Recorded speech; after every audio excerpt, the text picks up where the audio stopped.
I've been wanting to talk about this movie for quite some time. I've been wanting to talk about this for quite a bit. I mean, a couple years ago or recently, I did a little talk on the sequel where Kevin McAllister ended up finding himself getting lost in the city of New York after his family ended up going to Florida, but he ends up taking the wrong airplane. He goes right to New York. Had his dad's credit card, met up with his old friends Marv and Harry. All hell broke loose once again. But how did those two meet? This is the movie right here where these two ended up meeting in the first place. Oh yeah, this is it, man. Oh yeah. What is it that this movie is about? If you care to tell us. Yeah, Kevin McAllister is the hero of the story. Macaulay Culkin, who's left home alone by his parents on Christmas. They are going to Paris, I believe, in this one, and he's left home alone. And then there's two, Harry and Marv, played by Joe Pesci and Daniel Stern, who are trying to pretty much break in and steal pretty much wreak havoc on the neighborhood, stealing stuff. But they got an eye for the McAllister household, and rightfully so, because what does Mr. McAllister do for a living? He got the money, but Kevin's not going to go down without a fight. So Kevin pretty much takes care of things, booby traps the house, and all hell breaks loose. It's kind of crazy. It's amazing to me how this movie played out. Especially, I believe this was that film when Macaulay Culkin, as a young kid, that this was like his, if I'm not mistaken, his breakthrough role when he started off in the film industry. Yeah, I mean, he was obviously, I think, a year right around the same time he was in Uncle Buck. He played one of the kids that Uncle Buck had to babysit, John Candy's character. That's right. And then this really catapulted him into a whole different status. I mean, obviously, it was short-lived. You have Home Alone 2. You have like The Page Master. You have The Good Son with him and Elijah Wood. You have My Girl. And that was really it. Then he kind of just fell off, man. But he had a couple years there. He had a good 3 or 4 years where he was biggest name in Hollywood. If I'm not mistaken, I think it was prior before 1990. It was 1989 where he played as a supporting character in Uncle Buck, and that kind of helped him elevate to becoming a main child star. Because we know that in this movie and the sequel, we obviously know that those were his breakthrough roles. He also had a little role in Richie Rich as well. That Richie Rich. I totally forgot about that. Yeah. Go ahead. But it also helped that John Hughes obviously directed Uncle Buck, and John Hughes wrote. It was based on a John Hughes, a movie, or no, he wrote the movie. Was it? He didn't direct, because Chris Columbus directed it. You're correct. John Hughes wrote it. So obviously, Macaulay Culkin had an in already because he already worked with John Hughes and Uncle Buck. So. Not only that, though, but he also worked with him in the Michael Jackson Black or White video as well. That's right, too. Yeah, because him and Michael Jackson were really good friends. Yeah, John Hughes was obviously big in the 80s. Everything he did was pretty much gold. He had the Midas touch. You have Breakfast Club. You have, Pretty in Pink. Like I said, anything he did, man, he was solid. So obviously his name's attached to it. You're going to obviously, pay more attention to it. Planes, Trains, and Automobiles. Oh my God. Just everything that the guy did was great. Just a really, really great director and writer. Even if you knew that he wasn't even going to direct said film, but if you knew that he was going to write it, you just knew right there it was going to be something fun. Yeah. And sure enough that this movie was going to be a lot of fun, even before you even bother seeing it. Yeah. I mean, I was 6 when this movie came out. 7. I was 7 when it came out. I remember seeing it on VHS. I had the bowl haircut, so I kind of looked like Macaulay Culkin back in the day. But yeah, so I didn't obviously get a chance to see this movie kind of in the theater. Same thing with the second one. Second one, I think I was 9. But I mean, I definitely watched the hell out of these movies. They've become part of Christmas lore. Obviously, the first one. I mean, they're both pretty solid films. I like both of them fine. Are they? Is there a lot of things that you have to forego with like disbelief with some of the stuff. Yes, but obviously now you couldn't leave Kevin home alone because he would send you a text message, "Hey, I'm home alone," or you know what I mean. It's a lot different, obviously now. You couldn't make this movie now. No, it's hard. I mean, they tried making different sequels to this film after the third one, the fourth one, then a fifth or sixth, whatever it is. And it's just like, no, you can't even bother adding some new fucking characters straight to DVD. Both just like, you can't. The first two, it's like, this is it. But this movie alone, the thing that I've always liked about this film is the context. Yeah. Like, this was one of those Christmas movies to where it was like something fresh with the story that we were given. Yeah. And that we had a young kid who was literally by himself, and then he had these two burglars who were literally causing all this fucking mischief around the goddamn neighborhood, the Wet Bandits. Yeah. Joe Pesci, I fucking love Joe Pesci. Pesci had a great, I mean, look at his like that whole stretch of films he had. I mean, he had Goodfellas, he had this, he had, within 92, you figure he had Home Alone 2. I mean, he was like, you had My Cousin Vinny right around there. I mean, he was like on top of his game, man. Crazy thing is, he had a big role in Goodfellas, and this was literally the next movie that he fucking played in. Yeah. This was literally his next movie. So he went from being a fucking mob boss to a goddamn cranky ass. Yeah, I mean, but it worked. I mean, this shows you the how he can elevate a role. And obviously, they took a chance on this film. I mean, I think the premise probably back then seemed really silly, and I'm sure there's a lot of people that probably were like, I watched the Netflix thing about this movie. It was like not behind the scenes, but how they made it or whatever. Mm-hmm. And they pretty much was one of those things where they took a huge chance on this film and it paid off. Huge. Oh my God, yes. You know what I mean? They definitely took a huge, huge risk. Daniel Stern, I don't think he had a big movie career right after, because after he played as Mob, he didn't really play or do anything special afterwards. I know that he currently now is a sculptor doing some stuff. No, you had obviously his character, Daniel Stern obviously did the narration for the Wonder Years. Yes, you had Rookie of the Year. He was in right around the mid-90s too, right around the early 90s. I think he was like in Bushwhacked, but he was in things, and then obviously the said sequel. But I mean, outside of that though, he really didn't have a huge career. I think really, obviously, Home Alone 2 really put him on the map. Yeah, I mean, thing is that whenever Marv got himself into all the traps, I loved his dialogue. I loved how he came off, because he was just so fucking clueless and so dumb.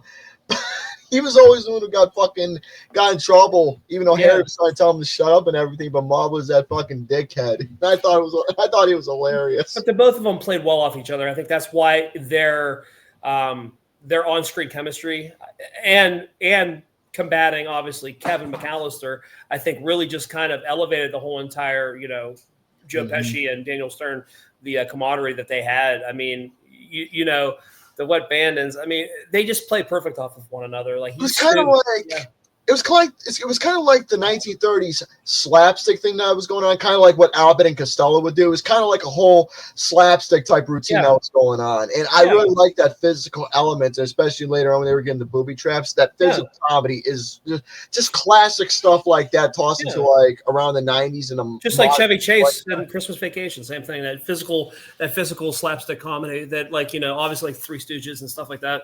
But yeah, Chevy Chase did it great, I think, in Christmas Vacation too. Oh yes. But as for the whole story itself, I really like the fact that they were talking about, what was his name, the older gentleman who was you're talking about old man Marley. Old Man Marley. I liked how they were trying to add a little difference, where they were trying to make this guy look like he was a fucking bad person, but in the end, the way how Kevin saw him, he was scared and everything. Yeah. But in the end, he realized, you know what, he's not really that fucking terrible. He came off when they went to the churches and they started talking.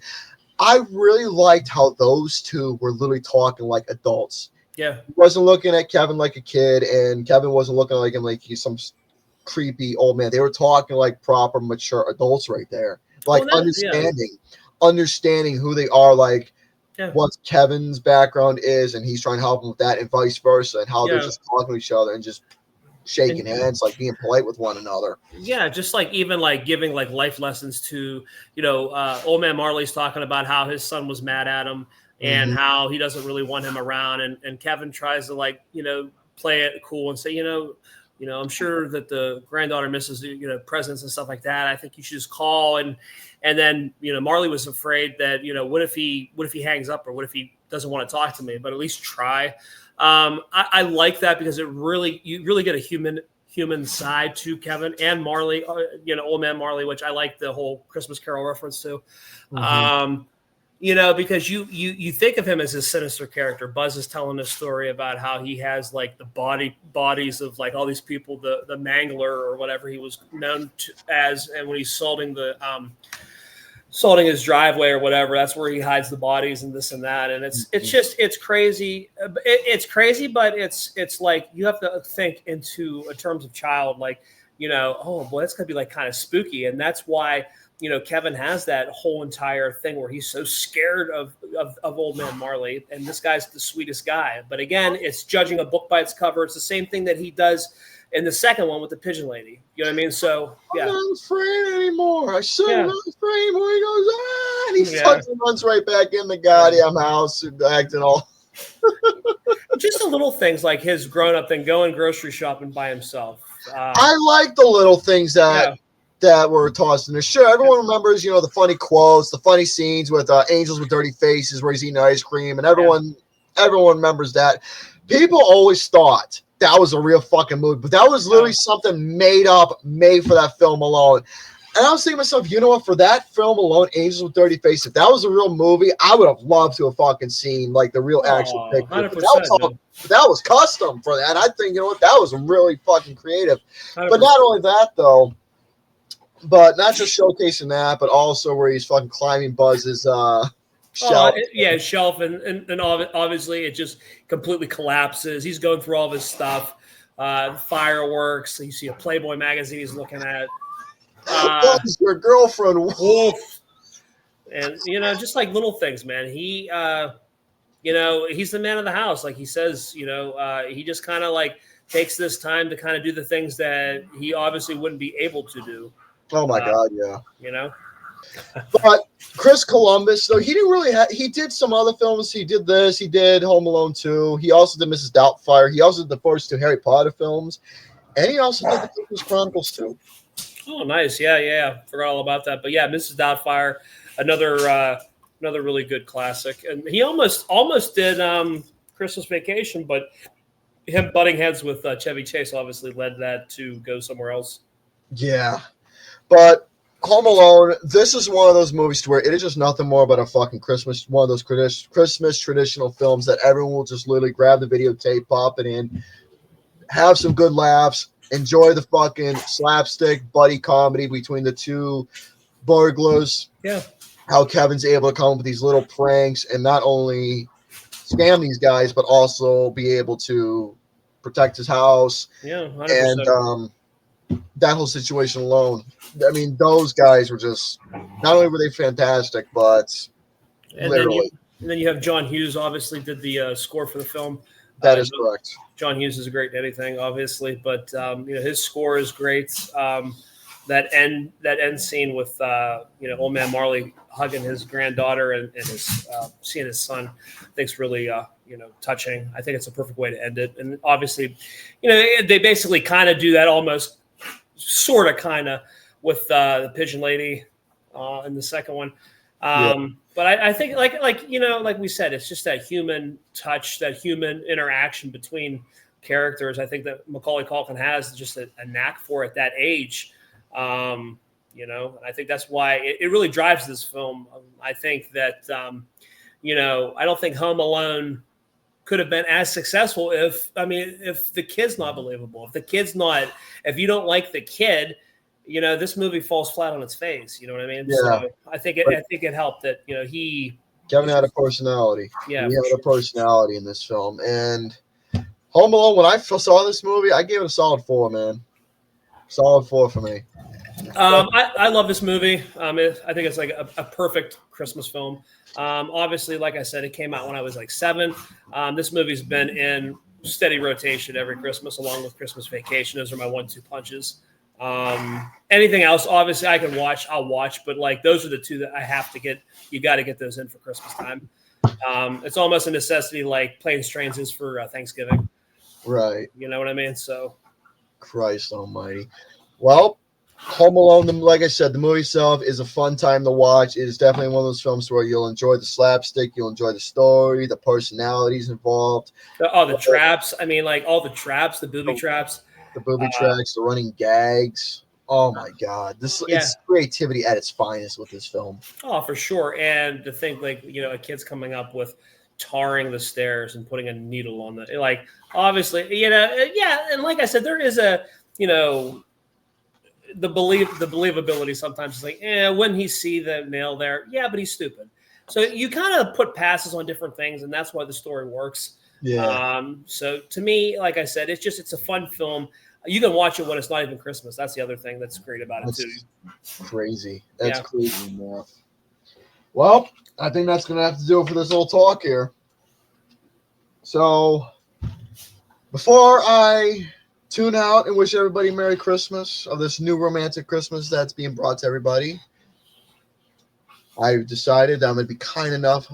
Put your stuff in the description box down below where people can find you. I believe on YouTube. And what is the source that people can find you at in terms of your podcast besides YouTube? Facebook is where we have the group Notorious by Chance. I think we have almost 600 people a part of it. We put polls up. I think our last poll is an in memoriam episode that we're going to be shooting. It'll be our first episode of 2025. Our last episode of 2024 is 40th anniversary of Karate Kid That Won the Poll. Another classic 80s cheesy film that it's really great. Check that one out. Notorious by Chance on YouTube. Chance does a lot more things with sports. We're trying to branch back out into movies, but he does every Tuesday. He does Left Side, Strong Side. Talks about the NFL season. How disappointed my 49ers are this year, and the Steelers are doing good. And all that fun stuff. Also, TikTok. We're at NBC Podcast there, and X and all that fun stuff. But yeah, like I said, I just love talking movies, and really wanted to take the opportunity to talk about Home Alone because I have such a good, passion for the film. That's good. Well, I will try. I will put almost every single one here plugs in the description box for everybody to check out. YouTube and the podcast is all you got to worry about, man. I appreciate it. All right. Well, I will plug that in the description box down below for everybody to subscribe, watch, check out, tune in, support, and all other nice stuff that I will bring because Santa, Mr. Gare Bear, is somewhat nice for the holidays. And speaking of the holidays, for this guy being my companion for this little talk for you all and ending up this little Christmas season for you all, I like to wish you all Merry Christmas, Happy New Year, bah humbug, play your fucking synthesizer, spin the records that you have in your possession, put in the fucking VHS tape, jerk off, whatever it is the fuck you like to do. Get drunk, I don't care, get laid. Whatever you like to do for the holidays, just do it and celebrate it right and just play with your goddamn jingle bell balls. So Merry Christmas, bah humbug, happy holidays. Ciao for now.